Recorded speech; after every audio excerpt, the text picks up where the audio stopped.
ভারতে বাংলাদেশের সহকারী হাইকমিশনে দেশটির নাগরিকদের হামলা ও পশ্চিমবঙ্গের মুখ্যমন্ত্রী মমতা বন্দ্যোপাধ্যায়ের মন্তব্যের জের ধরে চরম উত্তপ্ত হয়ে উঠেছে ভারত বাংলাদেশ সম্পর্ক। বাংলাদেশের বিরুদ্ধে লাগামহীন অপপ্রচার ও ভিত্তিহীন বিবৃতি দিয়ে সুবিধা করতে না পারায় এখন অরাজকতা করতে মাঠে নেমেছে ভারতের উগ্র হিন্দুত্ববাদীরা। সোমবার বিতর্কিত হিন্দু পণ্ডিত চিন্ময় কৃষ্ণ দাসকে গ্রেফতারের প্রতিবাদে ত্রিপুরা রাজ্যের রাজধানী আগরতলায় বাংলাদেশ সহকারী হাইকমিশনে ভাঙচুর চালায় উগ্র বাংলাদেশ বিরোধীরা। ওই ঘটনার সময়কার কিছু ভিডিওতে দেখা যায় বিক্ষোভকারীরা বাংলাদেশের জাতীয় পতাকা নামিয়ে ফেলার পর তাতে আগুনও ধরিয়ে দিয়েছে। এছাড়া হাইকমিশন কার্যালয়ের কিছু সাইনবোর্ড ভাঙচুর করেও আগুন লাগিয়ে দেয় তারা। এই ঘটনায় ভারত দুঃখ প্রকাশ করলেও সহিংসতা চলাকালে অনেকটাই নিষ্ক্রিয় ভূমিকায় ছিল আইন শৃঙ্খলা বাহিনী। ভারতীয়দের এমন আচরণের প্রতিবাদে বাংলাদেশের পক্ষ থেকেও জানানো হয়েছে তীব্র প্রতিবাদ। তবে এখানে গুরুত্বপূর্ণ বিষয়টি হলো এই হামলার মাধ্যমে Vienna convention on diplomatic relation লঙ্ঘন করেছে ভারত। 1961 সালে অস্ট্রিয়ার ভিয়েনায় কূটনীতিকদের আচরণ বিষয়ে জাতিসংঘের উদ্যোগে সই করা Vienna convention on diplomatic relation চুক্তির 12 নম্বর ধারায় বলা হয়েছে, কোনো কূটনৈতিক মিশনের নিরাপত্তা রক্ষার দায়িত্ব গ্রাহক দেশের সরকারের। এছাড়া মিশনের অফিস এলাকায় বিদেশি কূটনীতিক মিশন প্রধানের অনুমতি ছাড়া গ্রাহক দেশের সরকার প্রবেশ করতে পারবে না। বাংলাদেশ 1978 সালে এই চুক্তিতে সই করে এবং এরপর থেকে এটি বাংলাদেশের জন্য বাধ্যতামূলক আইন হয়ে দাঁড়ায়। বাংলাদেশের বিরুদ্ধে বিষ বাষ্প ছড়ানোর ক্ষেত্রে সবচেয়ে বেশি সক্রিয় ভূমিকা রাখছে ভারতের পশ্চিমবঙ্গ ও ত্রিপুরা রাজ্য। এই দুই রাজ্যের ভারতীয়দের উগ্র আচরণ রীতিমতো হুমকি হয়ে উঠেছে বাংলাদেশের জন্য। উগ্র হিন্দুদের নানাভাবে উস্কানি দিয়ে আসছেন পশ্চিমবঙ্গের বিজেপি নেতা শুভেন্দু অধিকারী। 2025 সাল থেকে বাংলাদেশে ভারতীয় পণ্য সম্পূর্ণ বন্ধ করে দেওয়ার হুঁশিয়ারি দিয়েছেন তিনি।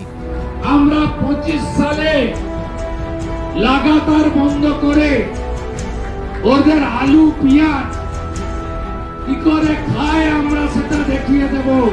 আমাদের নাম ভারতবর্ষ। শুরুর দিকে বাংলাদেশ ইস্যুতে কিছুটা নীরব থাকলেও উদ্ভূত পরিস্থিতিতে নিজের উদার মানসিকতার খোলস ভেঙেছেন পশ্চিমবঙ্গের মুখ্যমন্ত্রী মমতা বন্দ্যোপাধ্যায়। হামলা সহিংসতা চলছে ভারতে, অথচ শান্তিরক্ষী বাহিনীকে বাংলাদেশে পাঠানোর প্রস্তাব দিয়ে বিতর্কের জন্ম দিয়েছেন তিনি। Government of India can take up the matter with the United Nations so that they can send the peacekeeping force in Bangladesh and they can rescue all people from Bangladesh. এটা আমার সাবমিশন থাকলো, আমার request থাকলো। এছাড়া কলকাতার হাসপাতালগুলোতে বাংলাদেশের রোগীদের চিকিৎসা বন্ধ করে ও ভিত্তিহীন দাবিতে মিছিল সমাবেশ করে এক প্রকার অল আউট অ্যাকশনে নেমেছেন তারা।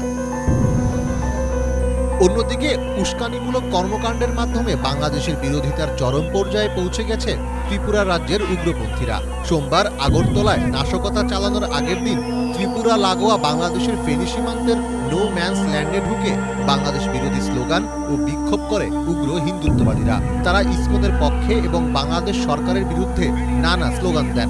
সীমান্তের শূন্যরেখায় বাংলাদেশকে কটাক্ষ করে এমন আন্দোলনকে অস্বাভাবিক ও নিরাপত্তার জন্য হুমকি হিসেবে দেখছেন স্থানীয় বাসিন্দারা।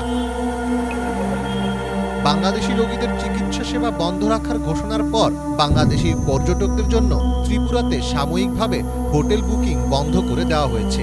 এমনকি বাংলাদেশি পর্যটকদের জন্য রেস্টুরেন্টেও খাবার সরবরাহ করা হবে না বলেও জানিয়েছে রাজ্যটির হোটেল অ্যাসোসিয়েশন। এছাড়া বাংলাদেশের কাছে বকেয়া বিদ্যুৎ বিল বাবদ পাওনা 135 কোটি রুপি চেয়ে নোটিশ পাঠিয়েছে ত্রিপুরার রাজ্য সরকার।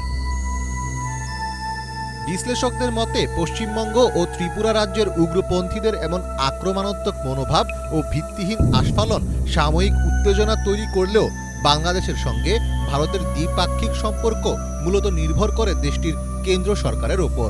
যদিও 5 আগস্টের পর থেকে বাংলাদেশ ইস্যুতে এখনও দায়িত্বশীল কোনো ভূমিকাই রাখতে পারেনি নরেন্দ্র মোদীর নেতৃত্বাধীন ভারতের কেন্দ্রীয় সরকার।